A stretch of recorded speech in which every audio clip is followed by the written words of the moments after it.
The evening air was thick with anticipation as I stepped into our home, the familiar scent of my wife's cooking wafting through the air.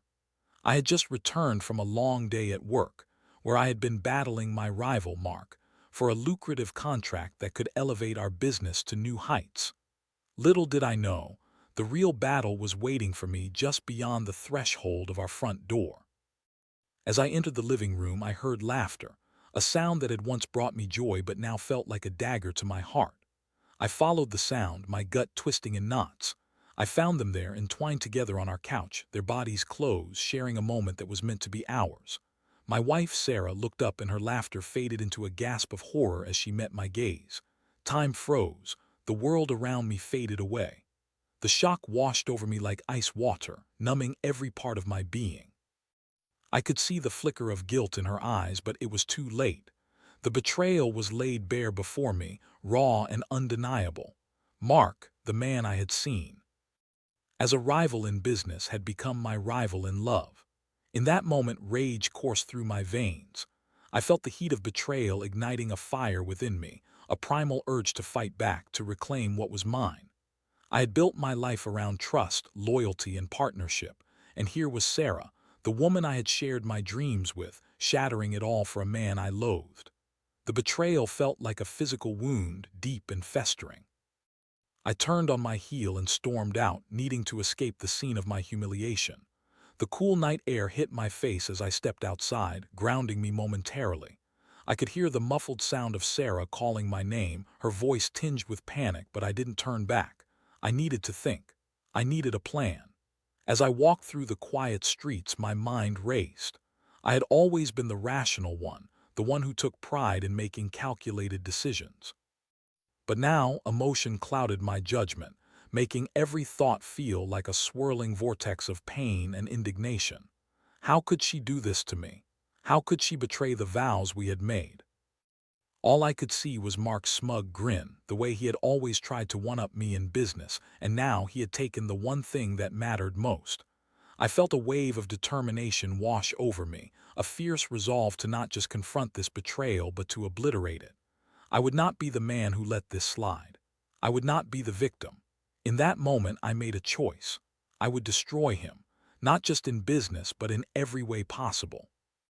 I would make him pay for this betrayal, and the first step would be to dismantle everything he had built. My heart pounded with a mix of anger and purpose. The lines were drawn, and I was ready to fight back. As I returned home, the weight of my emotions shifted from despair to a burning desire for revenge. I knew that this would not be easy, but I was prepared to navigate through the darkness.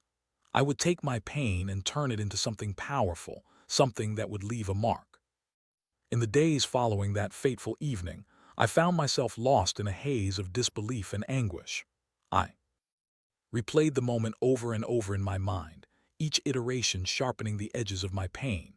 But as I tried to process the betrayal, I also found myself reflecting on my marriage with Sarah, our past, our love, and the signs I had overlooked. We had been together for nearly a decade. In the beginning, our relationship felt like a whirlwind romance. We met at a mutual friend's party where her laughter lit up the room and her smile drew me in like a moth to a flame. She was ambitious, driven, and we shared the same vision of success. We complemented each other in so many ways. I was the steady hand, and she was the spark that ignited my dreams. We had built a life together, filled with shared goals, laughter, and late-night talks about the future. But in hindsight, I realize now that there were cracks in our perfect facade. I had been so focused on my career, climbing the corporate ladder, that I neglected the emotional needs of our relationship. I thought we were strong enough to weather any storm, but I failed to see the signs that Sarah was feeling unfulfilled. The late nights at work turned into weeks of missed dinners, and I justified it all as necessary sacrifices for our future.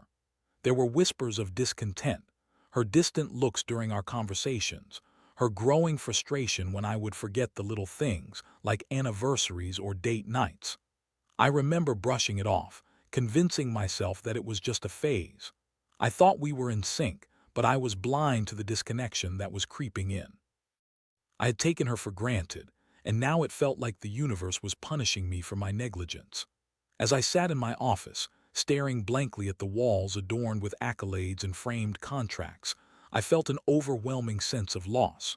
I had fought so hard to build my business, to create a life we could be proud of, and yet I had failed in the most important aspect, our marriage. I thought I was doing it all for her, but in reality, I had been doing it for myself. The realization was a bitter pill to swallow. Each memory of Sarah, the laughter we shared, the dreams we built together, felt tainted now. I had to confront the truth that I had ignored for too long. She had found solace in the arms of another man, my rival, and in that betrayal I saw a reflection of my own failures. I had been so consumed by ambition that I had let her slip away, and now she had sought comfort in the very person I had fought against in business. But even as I battled feelings of guilt and regret, the anger began to rise again. I thought of Mark, the man who had not only tried to take my business but had now taken my wife as well. He was everything I despised, conniving, opportunistic, and utterly devoid of loyalty. The thought of him with Sarah ignited a fire within me, a burning desire to reclaim what was mine and to make him pay. As I plotted my revenge, I felt a sense of clarity.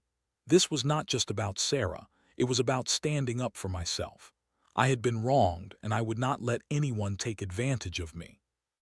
I would channel my heartbreak into something powerful, something that would not only hurt Mark but also reclaim my own sense of worth.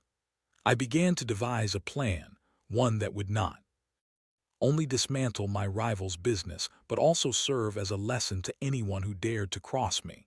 The emotional turmoil I felt would fuel my fire. I would turn my pain into a weapon, and as I prepared to execute my revenge, I found a renewed sense of purpose. With my mind racing and emotions churning, I began to lay the groundwork for my revenge. The betrayal had ignited a fire within me, and I was no longer the passive victim of circumstance. I became a man with a mission, to dismantle Mark and take back my power. I knew that my approach had to be strategic. This was not just a fight for my dignity but a calculated move to reclaim my life. The first step was gathering information. I needed to understand Mark's business inside and out, to identify his weaknesses and vulnerabilities. I started reaching out to contacts within the industry. I had built a network of allies over the years, people who owed me favors and were willing to lend a hand.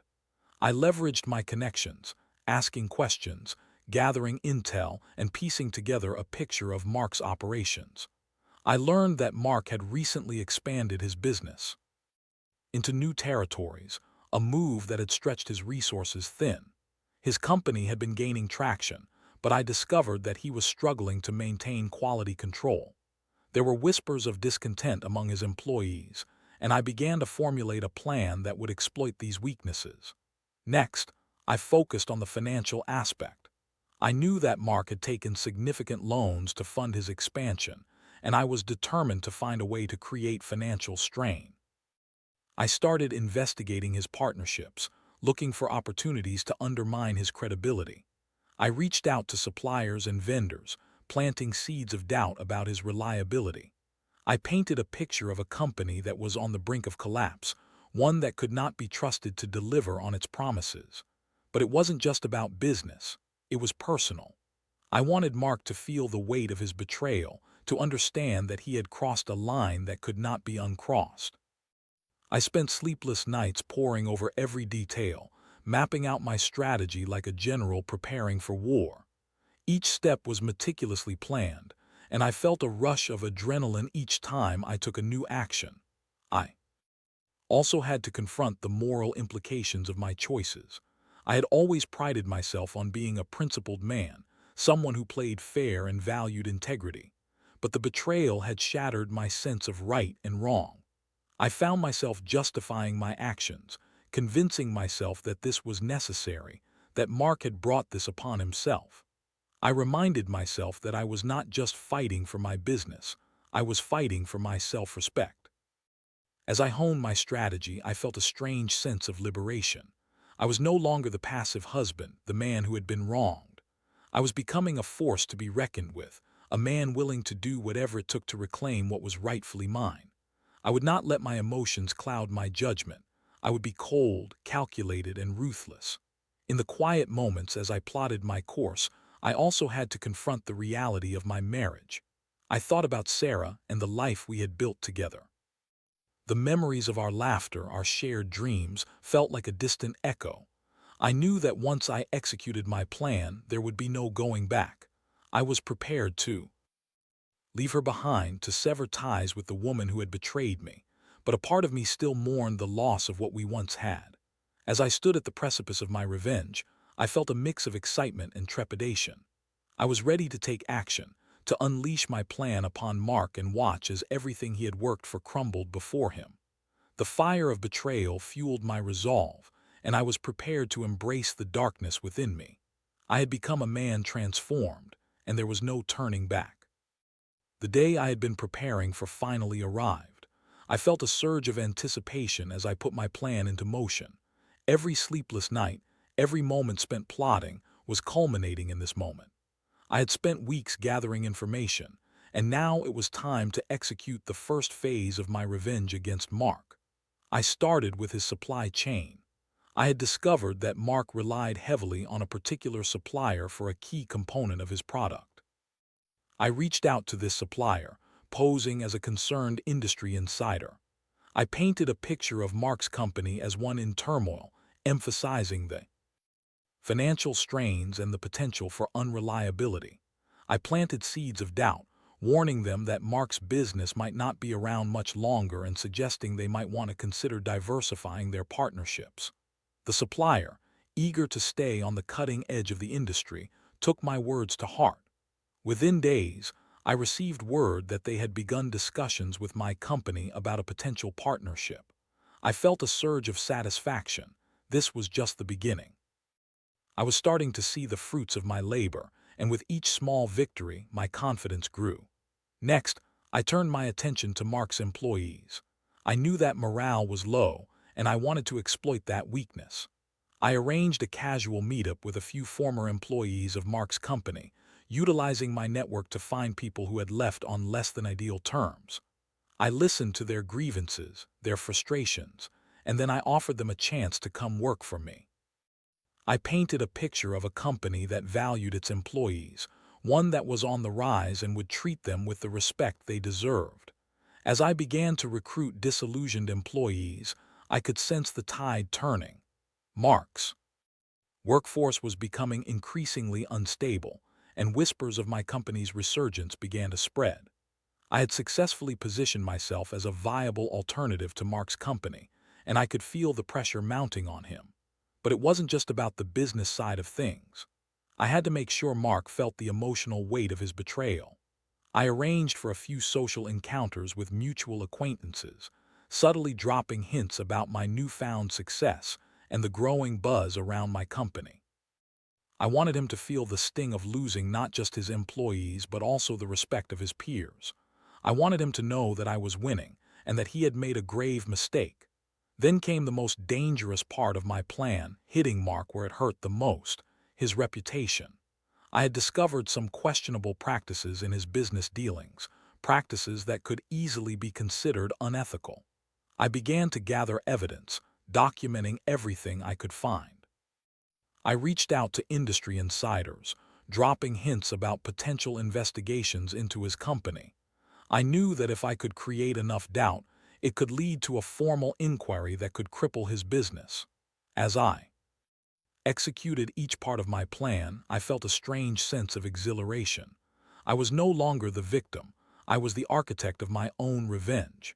Each small success fueled my determination, and I reveled in the unfolding chaos I was creating in Mark's life. I could almost taste victory. Yet, as I moved forward, I couldn't shake the nagging thought of Sarah. I had pushed her out of my mind in the heat of my revenge, but there were moments when I caught myself wondering if she was aware of what was happening. Did she see the consequences of her actions? Did she understand the lengths to which I would go to reclaim my dignity? I resolved to keep my focus on Mark. I had to stay the course to see this plan through to the end. With each passing day, I felt the walls closing in on him, and I knew that soon he would realize just how far he had pushed me. The thrill of revenge was intoxicating, and I was ready to see it through. As the weeks rolled on, my plan began to take shape with an alarming precision. Mark's once thriving business was now teetering on the brink of collapse. I watched from the sidelines, a mixture of satisfaction and anxiety churning in my gut. The consequences of my actions were becoming increasingly evident, and I was both exhilarated and terrified by the chaos I had unleashed. The first major blow came when Mark's primary supplier, spooked by the whispers I had sown, decided to terminate their contract. I received a tip-off from one of my new recruits, a former employee of Mark, who had joined my team. Scrambling, he told me over coffee. They've lost their main supplier and their production is going to take a hit. The news sent a thrill through me. I had successfully crippled his operations, but I also felt the weight of the repercussions. I had not only hurt Mark but also the employees who depended on him for their livelihoods. I tried to shake off the guilt. After all, this was a war, and in war, casualties were expected. Yet, I couldn't help but wonder if I had crossed a line. As the pressure mounted, Mark's demeanor changed. I began to see him at industry events, his usual confidence replaced by a visible strain. I watched him interact with others, and it was clear that the whispers about his company were beginning to take their toll. He was losing respect in the eyes of our peers, and I reveled in the knowledge that I was the catalyst for his downfall. But as I celebrated these small victories, I was reminded that vengeance often comes with unforeseen consequences. Mark's desperation led him to make reckless decisions. He began cutting corners, compromising quality to meet dwindling demands, and this only worsened the situation. I knew I had to be cautious. I didn't want to push him into a corner where he might retaliate against me. One evening, I received an unexpected phone call from Sarah. It had been weeks since that fateful night, and I had avoided all communication with her. My heart raced as I answered, her voice trembling on the other end. "We need to talk," she said, her tone urgent. "I can't take this anymore." I felt a wave of conflicting emotions. Part of me wanted to hear her out, to understand her perspective, but the other part of me was consumed by anger and betrayal. I had no desire to revisit the past, yet I couldn't ignore the fact that our lives were still intertwined in some way. We agreed to meet at a small cafe, a neutral ground where we could talk without the weight of our history looming over us. As I sat there, waiting for her to arrive, I felt a mix of dread and anticipation. When she walked in, the air seemed to thicken with unspoken words. She looked different, hollowed eyes, a nervous energy that betrayed her composure. "Mark is struggling," she began, her voice barely above a whisper. "I don't know how much longer he can hold on. I didn't realize the extent of what was happening until now. I thought I could help him, but I see now that it was a mistake." Her words struck a nerve. I felt a surge of triumph, but it was quickly overshadowed by a sense of unease. "Why are you telling me this?" I asked, trying to keep my tone steady. "Because I care about you," she replied, her eyes pleading. "I made a terrible mistake, and I need you to understand that. I never wanted to hurt you, but I got lost in the chaos." I wanted to scream at her, to unleash all the hurt and anger I had bottled up, but I held back. Instead, I took a deep breath and asked, "What do you want from me?" "I want you to know that I'm sorry," she said, tears brimming in her eyes. "And I want to make things right. I want us to try again." Her words hung in the air, heavy and suffocating.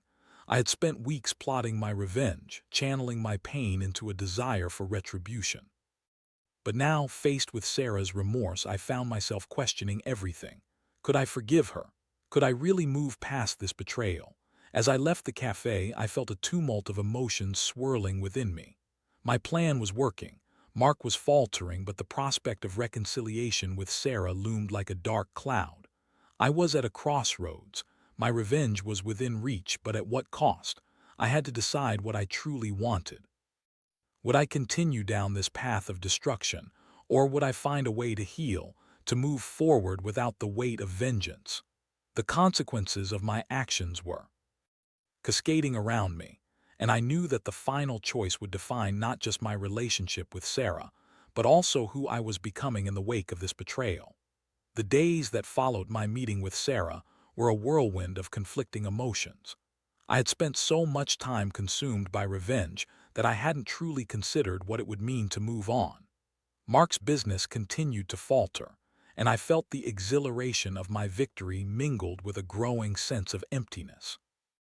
As I watched Mark struggle, I couldn't help but reflect on the man I had become.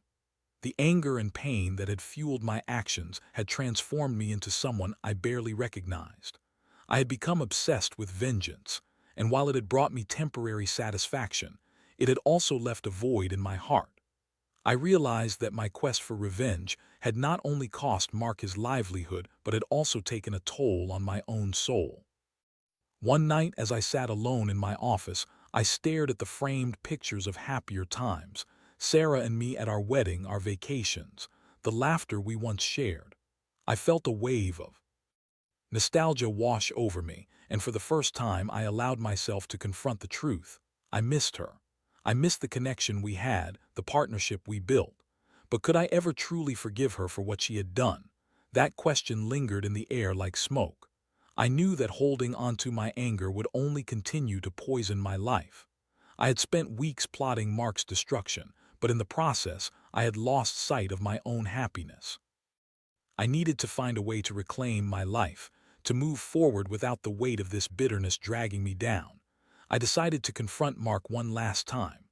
I wanted him to know that while I had orchestrated his downfall, I was not the monster I had become. I needed closure, not just for him, but for myself. I arranged to meet him at a local bar, a place we both frequented before our rivalry escalated into something personal.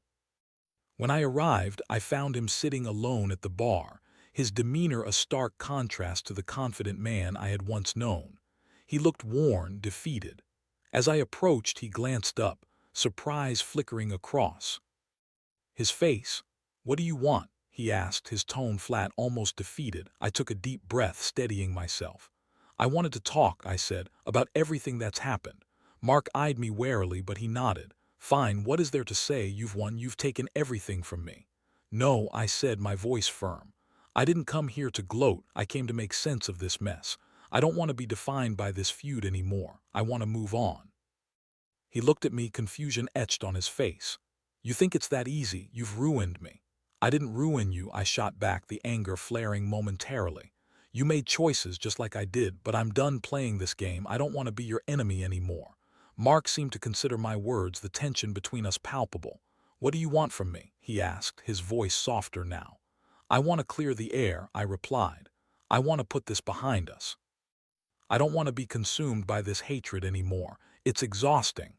He nodded slowly, and I could see the flicker of understanding in his eyes. "I didn't mean for it to go this far," he admitted. "I thought I could take what was yours without consequences, but I see now how wrong I was." In that moment, something shifted between us. We were no longer rivals. We were two men who had lost sight of what truly mattered. We were both victims of our own choices, and perhaps that was enough to bridge the chasm that had formed between us. As I left the bar, a weight lifted from my shoulders. I had finally found closure, not just with Mark but within myself. I knew that my path forward would not involve revenge or bitterness. Instead, I would focus on rebuilding my life, my business, and my sense of self-worth. I reached out to Sarah, and we began to talk more openly about what had happened. I realized that while I could never fully erase the pain of betrayal, I could choose to forgive. It was a long road, but as we navigated through our emotions together, I felt a flicker of hope. Perhaps there was a chance for us to rebuild what had been lost, not as we were before, but as two people who had learned from their mistakes. In the end, I emerged from the darkness transformed. I had taken my pain and turned it into a catalyst for change. I would no longer be defined by betrayal or revenge. I would be defined by my resilience and my ability to rise above. The journey was far from over, but I was ready to face the future with clarity and purpose. I had left Mark behind, along with the ghosts of my past.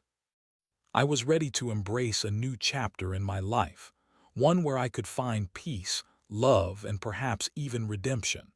And with that realization, I stepped forward, ready to reclaim my life.